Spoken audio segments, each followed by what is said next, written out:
हिंदी में यूपीएससी की तैयारी से संबंधित प्रोग्राम्स को देखने के लिए सब्सक्राइब करें study IQ IAS Hindi. Hello students, आज हम बात करने वाले हैं एक ऐसे गंभीर मुद्दे की जिस मुद्दे ने न्यायपालिका की स्वतंत्रता, न्यायिक शुचिता और संवैधानिक नैतिकता पर प्रश्न उठाए हैं।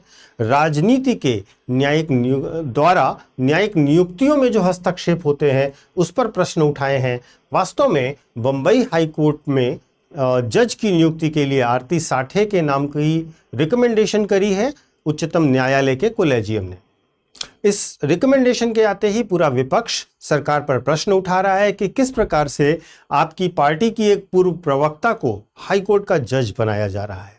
तो आज के इस वीडियो में हम चर्चा करने वाले हैं इसके संबंध में क्या संवैधानिक प्रावधान है, क्या यह संवैधानिक रूप से मान्य है अथवा नहीं है, और इसके साथ साथ क्या अपने आप में यह भारत का पहला और अनूठा मामला है अथवा भारत में इसके पहले भी यह एक व्यवहार के तौर पर, प्रैक्टिस के तौर पर बार बार किया जाता रहा है। तो इन सब मामलों पर आज हम गहनता से विश्लेषण करेंगे। शुरू करते हैं आज का वीडियो।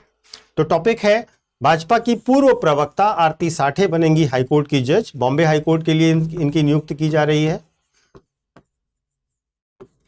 क्या संविधान की मर्यादा टूटी है, इस पर हम बात करने जा रहे हैं। तो सबसे पहले हम जानते हैं कि आरती साठे है कौन।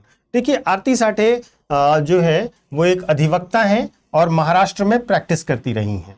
इसके साथ साथ फरवरी 2023 तक ये महाराष्ट्र भाजपा की आधिकारिक प्रवक्ता भी थी।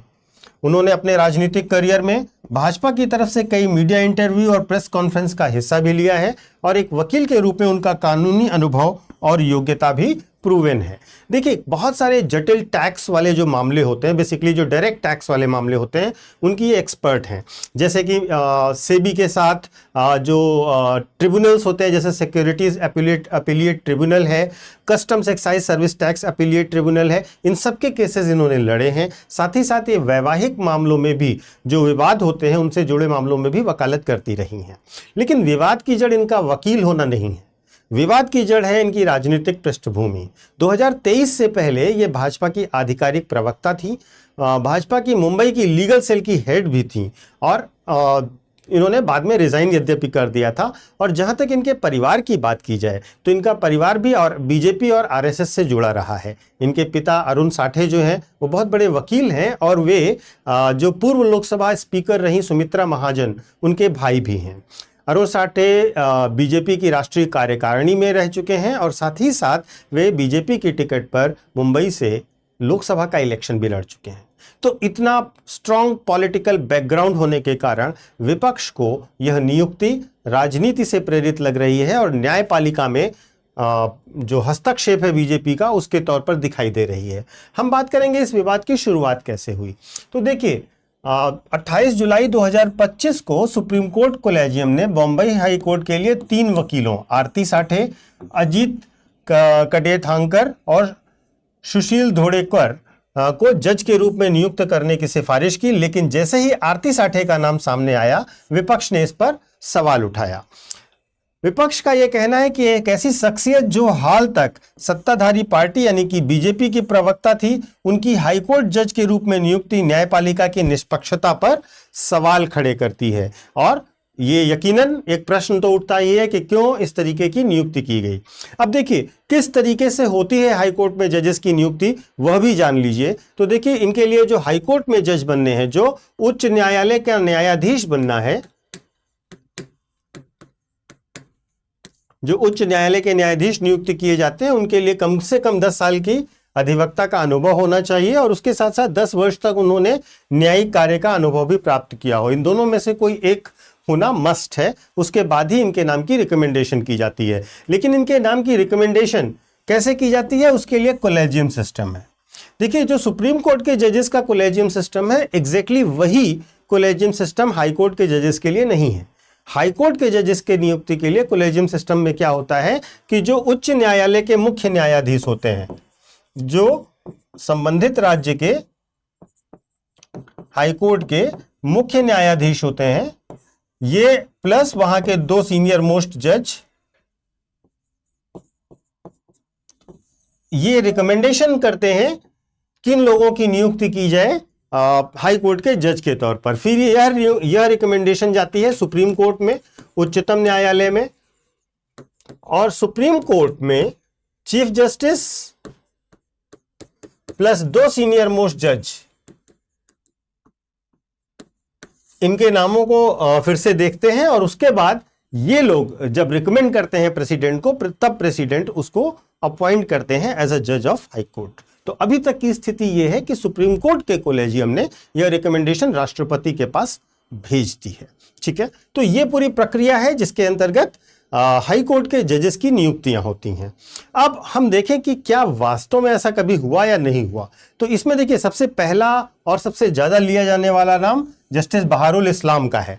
जस्टिस बहारुल इस्लाम जो है 1951 में असम हाई कोर्ट में एडवोकेट के रूप में नामांकन कराए, और इसके 8 साल बाद ये वकालत करने के लिए सुप्रीम कोर्ट पहुंचे। लेकिन कांग्रेस ने उन्हें 1962 में पहली बार और 1968 में दूसरी बार राज्यसभा का सदस्य बना दिया।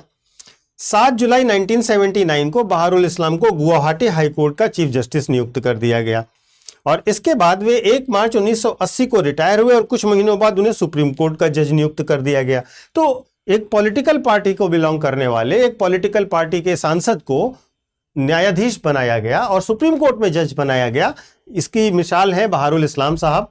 इसके बाद एक और जज हैं जिनका नाम वास्तव में इस मामले में बहुत बार लिया जाता है, वो है justice VR. Krishna Iyer. Justice VR. Krishna Iyer राजनेता से जज बनने के कल्चर के प्रतीक हैं। वे मद्रास फिर केरल विधानसभा के लिए 3 बार विधायक चुने गए और 1965 तक सक्रिय राजनीति में रहे।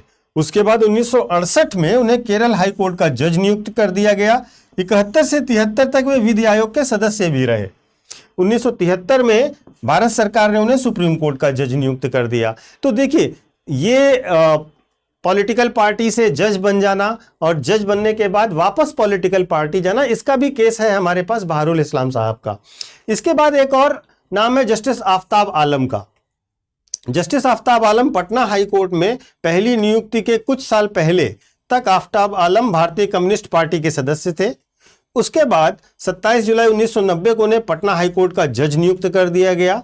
फिर 6 जून 2007 को उन्हें जम्मू कश्मीर हाई कोर्ट में ट्रांसफर कर दिया गया, जहां उन्हें एक्टिंग चीफ जस्टिस नियुक्त किया गया। उसके बाद उन्हें सुप्रीम कोर्ट में भी प्रमोशन देकर ट्रांसफर कर दिया गया। तो इस प्रकार अगर देखें तो इनका भी एक अच्छा खासा रिकॉर्ड है। तो कांग्रेस वाले हों, कम्युनिस्ट पार्टी वाले हों, इसी प्रकार एफ.आई. रिबेरो हैं, जस्टिस एफ.आई. रिबेरो हैं। 1996 में इन्होंने बॉम्बे हाई कोर्ट में जज नियुक्त होने से पहले ये गोवा में जनता पार्टी के विधायक थे। 2010-11 में वे इलाहाबाद हाई कोर्ट के चीफ जस्टिस भी बने। तो सोचिए, जनता पार्टी रही हो, कम्युनिस्ट पार्टी रही हो, कांग्रेस पार्टी रही हो, हर पार्टी के समय में इस प्रकार की व्यवस्थाएं की जाती रही हैं, इस प्रकार के नियुक्तियां की जाती रही हैं। तो वास्तव में मुद्दा यह है कि क्या इस प्रकार की राजनीतिक नियुक्तियां जुडिशरी को उसकी शुचिता के साथ काम करने और बिना दबाव के काम करने के लिए स्वतंत्र छोड़ती हैं या नहीं छोड़ती हैं। यह एक महत्वपूर्ण मुद्दा है। यहाँ पर मुद्दा न्यायिक नैतिकता का भी है, और इस नैतिकता के मुद्दे में हमें यह देखना होगा कि जो लोग सक्रिय राजनीति में रहे, भले ही थोड़े समय तक रहे, और उसके बाद आकर के जज बनते हैं, तो क्या उनके पॉलिटिकल इंटरेस्ट और वो विचारधारा से प्रभावित होंगे या नहीं होंगे। ये महत्वपूर्ण मुद्दा है। और न्यायिक नियुक्ति के संदर्भ में जहाँ पर कोलेजियम सिस्टम सरकार को किसी भी प्रकार से कोलेजियम में छेड़छाड़ करने की अनुमति नहीं देता, वो किस प्रकार सरकार से जो राजनीतिक लोग हैं उनसे प्रभावित होकर के या बिना प्रभावित हुए भी राजनीतिक बैकग्राउंड के लोगों को किसी भी प्रकार से नियुक्ति के संबंध में रिकमेंड कर रहा है। ये एक महत्वपूर्ण मुद्दा है, इस पर विचार किए जाने की आवश्यकता है। इसके बाद हम इसमें आगे और कर क्या सकते हैं, आगे चीज़ों को किस प्रकार बेहतर किया जा सकता है। तो सबसे पहले हम ये कर सकते हैं कि कूलिंग पीरियड को इंट्रोड्यूस किया जाए, यानी कि राजनीतिक पद छोड़ने के बाद एक निश्चित अवधि तक किसी भी प्रकार की नियुक्ति न की जाए, पारदर्शिता रखी जाए, कॉलेजियम के फैसलों में अधिक खुलापन होना चाहिए और लोगों को पता चलना चाहिए, व्यापक सलाह लेनी चाहिए, जैसे कि बार काउंसिल और कानूनी समुदाय से व्यापक परामर्श के बाद ही किसी नाम की रिकमेंडेशन करनी चाहिए। इसके साथ साथ न्यायिक सुधार की भी आवश्यकता है, जैसे कि राष्ट्रीय न्यायिक आयोग जैसे विकल्पों पर विचार किया जा सकता है। नियुक्ति प्रक्रिया में संसदीय निगरानी भी मेंटेन की जा सकती है, जनता की भागीदारी भी सुनिश्चित की जा सकती है। तो इस प्रकार अगर आप देखेंगे तो अलग अलग मेथड्स हैं जिनके द्वारा हम इस समस्या को हल कर सकते हैं। अगर सरकार की विल पावर हो और जुडिशरी चाहे तो इस व्यवस्था को ज़्यादा बेहतर किया जा सकता है।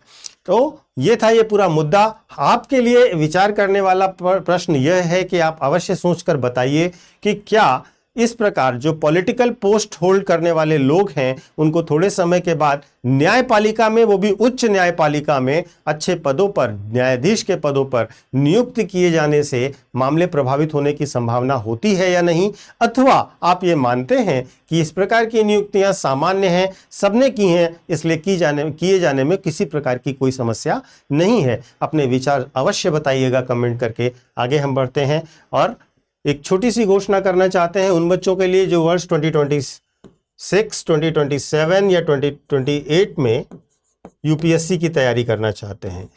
इन तीनों वर्ष के लिए हमारे पास अलग अलग बैचेस अवेलेबल हैं।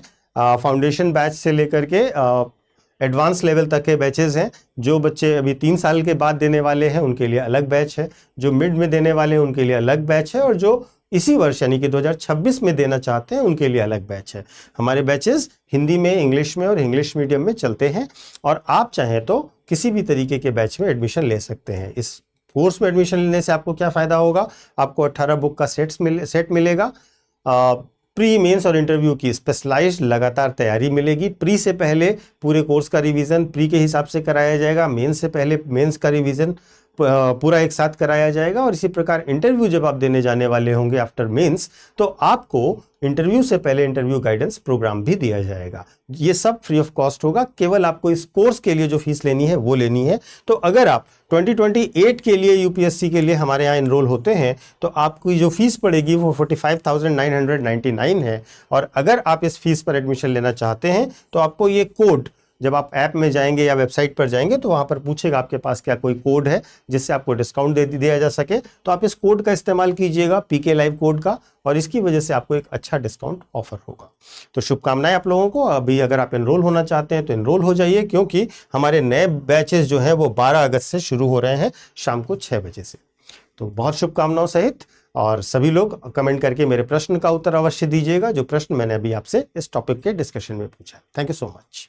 हिंदी में यूपीएससी की तैयारी से संबंधित प्रोग्राम्स को देखने के लिए सब्सक्राइब करें स्टडी IQ IAS हिंदी।